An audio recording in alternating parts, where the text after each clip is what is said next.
जे काय नाराजी नाट्य सगळं रंगलं की मागेनंतर काही दिवसानंतर आता हे चालूच आहे.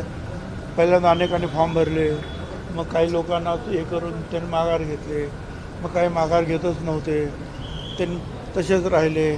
मग त्याच्यावर मिटिंगा स्वतः मुख्यमंत्र्यांनी लक्ष घातलं अनेक ठिकाणी. अजून काही ठिकाणी गडबड आहेच, म्हणजे आपल्याकडे नाही पण दुसऱ्या जिल्ह्यामध्ये सुद्धा. तर ते जे आहे सगळं काही एकत्रितपणे कसं काही जायचं याचा पूर्ण प्रयत्न जे आहेत महायुती आघाडीचे जे नेते आहेत ते करत आहेत. साहेब, अजितदादांकडे जे अर्थ खातं होतं ते नंतरच्या काळामध्ये मुख्यमंत्र्यांकडे खातं गेलं आणि तेच खातं इतर कोणी दुसरं चांगलं सांभाळू शकत नाही, मुख्यमंत्रीच ते चांगल्या पद्धतीने सांभाळू शकतात असं मत संजय राऊतांनी व्यक्त केलंय. आपल्याला काय वाटतंय सगळं? आता कोण काय संजय राऊत सांगणार आणि खातं वाटप होणार असेल तर संजय राऊतकडे जाऊन सांगू बाबा तू काहीतरी कर म्हणून. कशाला ते बोलतायत? जे आहे ते बघतील अंतर्गत काय आहे ते.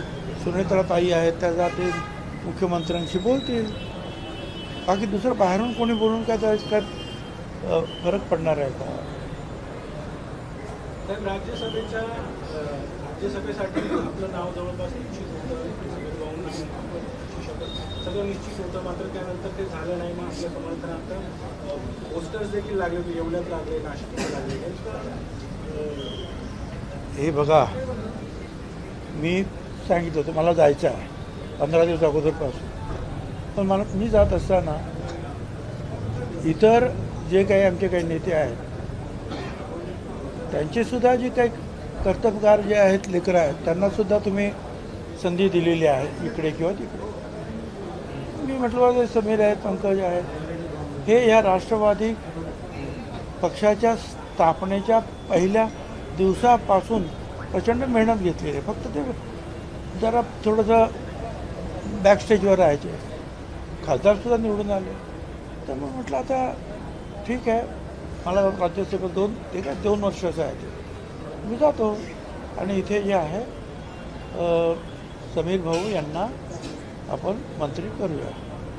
परंतु तो पिरियड जो आहे कम्युनिकेशन गॅपचा तो फार कमी होता. मी जरी 15 दिवस अगोदर सांगितलं तर विचाराची देवाणघेवाण काही कदाचित पडदिशी झाली नाही. आणि त्याच्यामुळे मग ते एवढा कमी पिरियड राहिला की त्यांनी सांगितलं की आता ताबडतोब होणं काही शक्य दिसत नाही. ज्या वेळेला पूर्ण मतदारसंघामध्ये अजून आमच्या इथे पण काही मंत्री नेमायचे आहेत, आणखीन BJPचे पण काही मंत्री अजून त्यांच्या जागा शिल्लक आहे, काही त्यांना बदलायचे पण असतील, काय कोणाला काय करायचं असतील. तर हे जेव्हा रिशफल होईल त्यावेळेला आपण त्याचा नक्की विचार करू. त्याच्यामुळे मी गप्प बसलो. आता मला ते तुम्ही म्हणाल की येवल्यामध्ये बॅनर लागले वगैरे, अरे जो पक्ष पवार साहेबांच्या खांद्याला खांदा लावून मी स्थापन केला आणि माझ्या बरोबर समीर, पंकज आणि त्यांचे सगळे कार्यकर्ते सगळं होते, त्यांनी दुसरा विचार करण्याचं काही कारणच नाही ना. पक्षच आमचा आहे. ज्या वेळेला हे सगळं नाव जाहीर करत होतं तर राजेंद्र जैन यांचं, त्यावेळेला सांगितलं की प्रादेशिक समतोल साधण्याचा एकूण प्रयत्न झाला. ज्या ठिकाणी प्रफुल्ल पटेल हे खासदार आहेत गोंदियामधनं, त्याच ठिकाणी राजेंद्र जैन यांना संधी दिली जाते. हा कुठला प्रादेशिक समतोल साधला जात होता? काय नेमकं असं धोरण आखलं? पक्षाने निर्णय घेतला त्यावेळेला साधक बाधक चर्चा झालेली आहे, निर्णय झाला. त्यांची आता म्हणजे बिनविरोध निवडसुद्धा झाल्यात. आता तिच्यावर काय चर्चा करायची? पण यामध्ये समीर भाऊंना आता पुढे काय मिळणार? कारण आपली देखील ती मागणी होती. अरे एवढे वर्ष पुढे तो काय मागत होता काय? आता संधी आली आणि मला जायचं होतं आणि त्यामुळे इतर ठिकाणी जशा आहेत कोणाचे म्हणजे दोन्ही ठिकाणी संधी आहेत तशी संधी मिळावी एवढंच त्याचा अर्थ होता. बाकी त्याला एवढं काही सिरियस घ्यायचं काही कारण नाही. पण साहेब, या सगळ्या दरम्यान प्रत्येक वेळेला काहीतरी बोलावं लागतं किंवा प्रत्येक वेळेला काहीतरी तुमच्याच बाबत असं का वारंवार होतं? सुरुवातीच्या काळामध्ये काही महिने तुम्हाला मंत्रीपद दिलं गेलं नाही, नंतरच्या काळात ते मंत्रिपद दिलं गेलं. राज्यसभेच्या काळात सुरुवातीला अगदी तशाच स्वरूपाचं घडलं, आत्ताही तशाच संदर्भात घडलं. तुमच्याच वाट्याला हे वारंवार काय होतं? याचं काय खंत वाटते आपल्याला? एक तर तुम्ही जे प्रश्न विचारता ते टी व्हीवर कधी दाखवले जात नाही. मी जेवढं बोलतो तेवढंच काय. आता मीच बोलतो कारण तुम्ही जो विचारता म्हणून बोलतो. तर तुम्ही काय विचारतात ते टी व्हीला दाखवत नाही. भुजबळ असं म्हणाले आणि भुजबळ तसं म्हणाले, एवढंच असतं. तर मी काय, मला खंत नाही, काय नाही, काय मी आहे तसा आहे, शांत आहे आणि पक्षाचं काम करतो आहे. पुन्हा एकदा राष्ट्रवादीच्या विलिनीकरणाच्या चर्चा सुरू झालेली आहे महाराष्ट्रामध्ये. आपण राष्ट्रवादीचे ज्येष्ठ नेते आहात. आता ही चर्चा जी आहे ही मीडियामध्ये असते आणि ह्या चर्चा मीडियामध्ये आम्ही करू शकत नाही. जर काय होणार असतील तर पक्षाच्या ज्या आमच्या प्रमुख आहेत त्यांच्या पक्षाचे प्रमुख वेळ येईल त्यावेळेला ते विचार करतील. परंतु सध्या जे आहे 15 दिवस झाले, 20 दिवस झाले का मीडियामध्ये जे आहे येतो. त्याला काय करायचं सूत्र, आणि पुढे असं काय सूत्र, ते सूत्र मी शोधतो, कधीच सापडत नाही. या चर्चा होण्यामागचं कारण असं आहे की आपल्या पक्षातले अनेक ज्येष्ठ नेते जे आहेत ते वारंवार पवार साहेबांना भेटायला जातात. कोणाला? आपल्या पक्षातले नेते, राष्ट्रवादी अजित पवार गटातले नेते शरद पवार साहेबांना भेटायला. अरे मी जातो अनेक वेळा भेटायला, त्याच्यात काय अडचण आहे?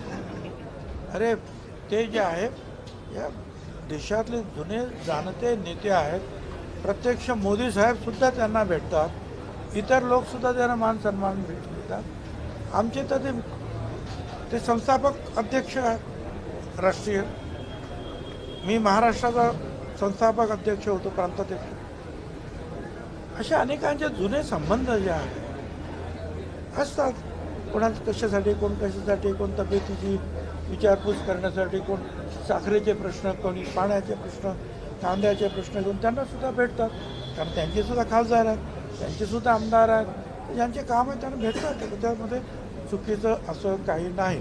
किंबहुना त्यांची ही बाकीचे महाविकास आघाडीचे लोकसुद्धा फडणवीस साहेबांना भेटतच असतात, शिंदेनासुद्धा भेटतच असतात, सगळ्यांनाच भेटत असतात. त्यामुळे अशा भेटीगाठी ज्या आहेत लोकशाहीमध्ये होत असतात. आणि आपण जो आहे हे एकमेकाचे राजकीय विरोधक जरी असलो तरी राजकीय शत्रू नाही. साहेब, ऑपरेशन टायगरची पुन्हा चर्चा होऊन आलेली आहे. उद्धव ठाकरेंचा एक गट खासदारांचा शिंदे शिवसेनेत जाईल. उद्या उद्धव ठाकरेंवर बैठक देखील बोललेली आहे. असं तुम्हाला वाटतं? अशी सूत्रांची माहिती मला काय, मला काय माहीत नाही. नरेंद्र मोदी सरकारला 12 वर्ष कंप्लीट होत आहे. या संपूर्ण 12 वर्षाच्या कालखंडीकडे कसं बघता? नाही, अतिशय चांगलं काम जे आहे या 12 वर्षाच्या मध्ये झालेलं आहे.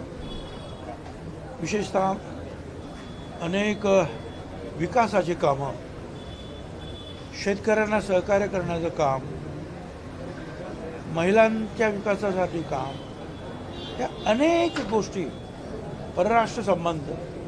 आजसुद्धा तुम्हाला मी सांगतो अनेक देशामध्ये पेट्रोल डिझेल मिळणं दुरापास्त आहे. म्हणजे किती पैसे ते आत्ताही मिळत नाही आहे. अशा वेळेला कुठूनही वेगवेगळ्या देशांशी संपर्क साधून एवढ्या मोठ्या 140 कोटी लोकांच्या देशामध्ये हे आणलं जात आहे. तर ही सगळी जी राजनीती जी आहे त्याच्यामध्ये सुद्धा ते यशस्वी ठरतात. त्यामुळे त्यांचं अभिनंदन. जेवढं करावं तेवढं थोडं आहे.